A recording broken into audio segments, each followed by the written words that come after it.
Telugu Desam party, ఆ party అనుకూల media, ఆ పార్టీకి అనుకూలంగా ఉండే వ్యక్తులు అంతా ఎంత సమిష్టిగా, ఎంత ఆర్గనైజ్డ్గా పనిచేస్తున్నారనేది చాలా స్పష్టంగా అర్థమయ్యే ఘటన ఇది. కృష్ణంరాజు అనే వ్యక్తి సాక్షిలో ఒక వ్యాఖ్యలు చేశారు. చాలా దారుణమైన వ్యాఖ్యలు, ప్రతి ఒక్కరు ఖండించాల్సిందే. వైసీపీ వాళ్ళు, సాక్షి వాళ్ళు కూడా ఖండించారు. కానీ ఆ తర్వాత ఆ ఒక్క మాటని పట్టుకొని తెలుగుదేశం పార్టీ ఎలాంటి రాజకీయం చేస్తోంది అన్నది గమనించాలి, చాలా నీట్గా గమనించాలి. ఇప్పుడు వెంకయ్య నాయుడు గారి దగ్గర వరకు వెళ్ళిపోయింది.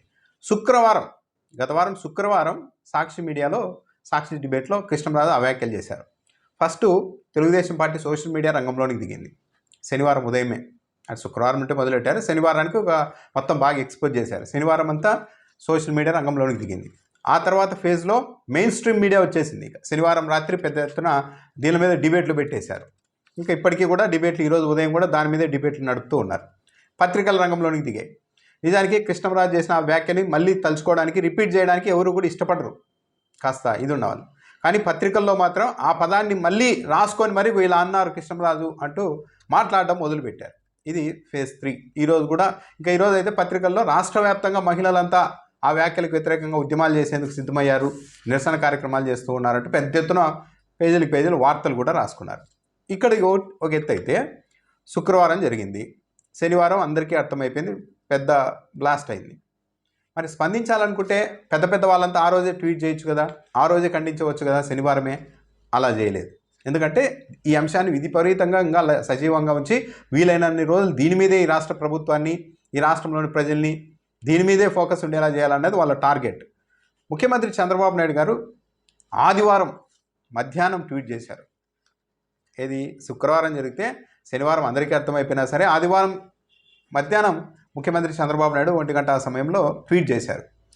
ఇంకా ఏంటంటే దారుణం, ఒక ముఖ్యమంత్రి స్థాయిలో ఉన్న ఒక వ్యక్తి అలాంటి దారుణమైన మాటలు మాట్లాడితే దాన్ని రిపీట్ చేయకూడదు. కానీ చంద్రబాబు నాయుడు గారు దీని నుండి పొలిటికల్ మైలేజ్ ఆశిస్తున్నారు కాబట్టి, ఈ అంశాన్ని ప్రజల్ని ప్రభావితం చేయడానికి వాడుకోవాలనుకుంటున్నారు కాబట్టి, ఆ వీడియోను, సాక్షి డిబేట్లో కృష్ణంరాజు చేసిన వ్యాఖ్యలకు సంబంధించిన వీడియోను కూడా తీసుకొని వచ్చి ట్విట్టర్లో ఫేస్ చేశారు. అక్కడికి చంద్రబాబు నాయుడు గారు అయిపోయింది.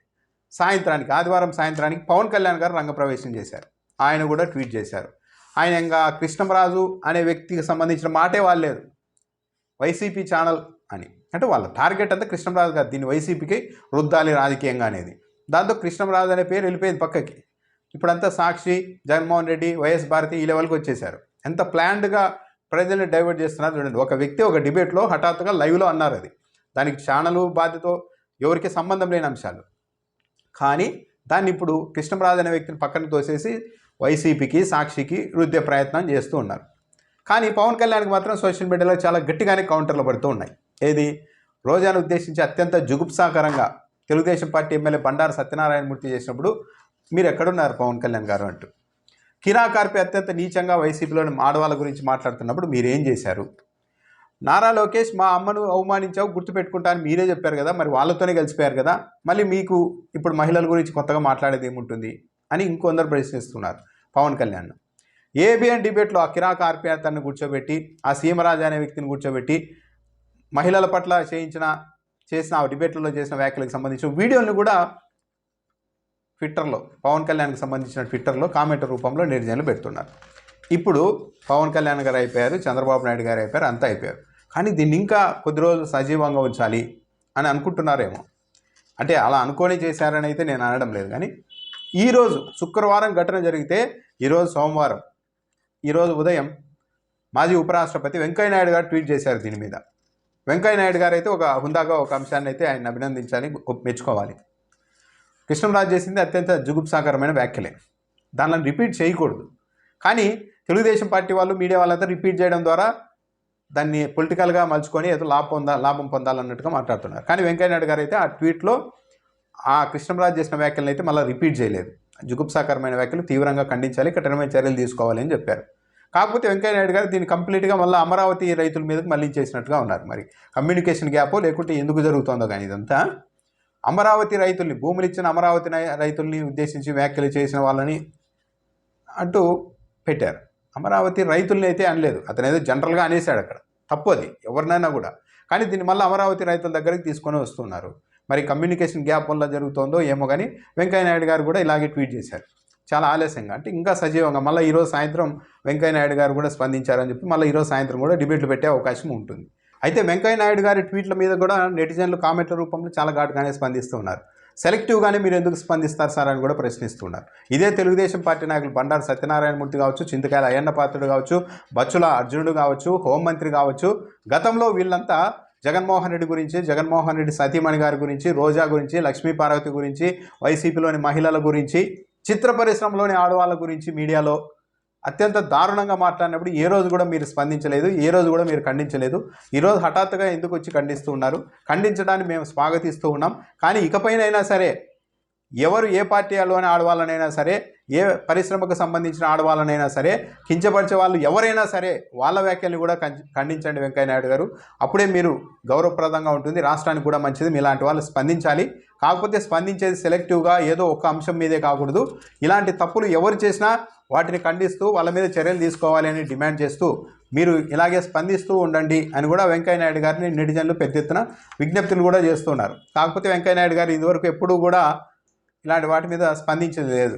రోజాను అత్యంత దారుణంగా తిట్టారు, లక్ష్మీ పార్వతిని అత్యంత దారుణంగా ఇప్పటికీ తిడుతూ ఉంటారు, సినిమా వాళ్ళను తిడుతూ ఉంటారు, ఒక మాజీ ముఖ్యమంత్రి సతీమణిని తిడుతూ ఉంటారు, అందరినీ తిడుతూ ఉంటారు, అందరి మీద డిబేట్లు పెడుతూ ఉంటారు, వందల వేల వీడియోలు కూడా రెడీ చేసి సోషల్ మీడియాలో వదులుతూ ఉంటారు. కానీ వాటి మీద ఎప్పుడూ స్పందించలేదు వెంకయ్య నాయుడు గారు కూడా. పబ్లిక్ ఆలోచించుకోవాలి. ఈ రాష్ట్రంలో ఇంకే ఇష్యూస్ లేవన్నట్టు ఎంతోమంది మీద అఘాయిత్యాలు, దాడులు జరుగుతుంటే అవన్నీ ఏమీ లేకుండా 3-4 రోజులుగా, ఇంకో 10 రోజులు కూడా నడుపుతారేమో దీన్ని. ఇదే అంశాన్ని పట్టుకొని ఒక వ్యక్తి, అదేదో అతను వైసీపీ అధికార ప్రతినిధి కాదు, వైసీపీ నాయకుడు కాదు, లేకుంటే కనీసం సాక్షిలో జర్నలిస్టు కూడా కాదు, అతను బయట నుండి వచ్చారు, డిబేట్లో ఒక విశ్లేషకుడుగా వచ్చేసి మాట్లాడారు. దాన్ని మొత్తం ఇలా మార్చేస్తూ ఒక్కొక్కరు రోజుకో పెద్ద స్పందిస్తూ దీన్ని సజీవంగా ఉంచడానికి ట్రై చేస్తున్నారు. ప్రజలు ఆలోచించుకోవాలి ఏది ముఖ్యమో ఈ రాష్ట్రానికి. ఇలాంటిదా ఒక వ్యక్తి చేసిన వ్యాఖ్యల్ని పట్టుకొని వారాల తరబడి ఈ రాష్ట్రాన్ని ఇంకే అంశము లేనట్టుగా అదే పెద్ద అంశం అన్నట్టుగా మలచడం మీడియా, తెలుగుదేశం పార్టీ చేస్తున్న పనిలో ఉంది. సో ఎలా ప్రజల్ని డైవర్ట్ చేస్తున్నారు, ఎలా వీళ్ళు మ్యానిపులేట్ చేయాలనుకుంటున్నారు ప్రజల ఆలోచనని అన్నది ఒకసారి ఆలోచించుకోవాలి. వైఎస్ఆర్ కాంగ్రెస్ పార్టీ కూడా ఆలోచించుకోవాలి. ఎంత ఆర్గనైజ్డ్గా వాళ్ళు ఒక్కో ఫేజ్లో ఒక్కొక్కరు, ఒక్కోసారి సోషల్ మీడియా, ఆ తర్వాత మెయిన్ స్ట్రీమ్ మీడియా, ఆ తర్వాత నాయకులు, ఆ తర్వాత అనుబంధ వ్యక్తులు, ఇలా ఒక్కొక్కరుగా ఎందుకు రోజుకొకరు స్పందిస్తూ వస్తూ ఉన్నారు అంటే వీలైనంతగా దీన్ని సజీవంగా ఉంచి ఈ డిబేట్ని ప్రజల దృష్టిని మొత్తం మళ్లించాలి అన్నది వీళ్ళ ఈజీ టార్గెట్గా కనపడుతుంది. ఈ 4 ఏళ్ళను కూడా అవసరమైన ప్రతిసారి అమరావతి ప్రాంతం వాళ్ళని ఇలా అన్నారు.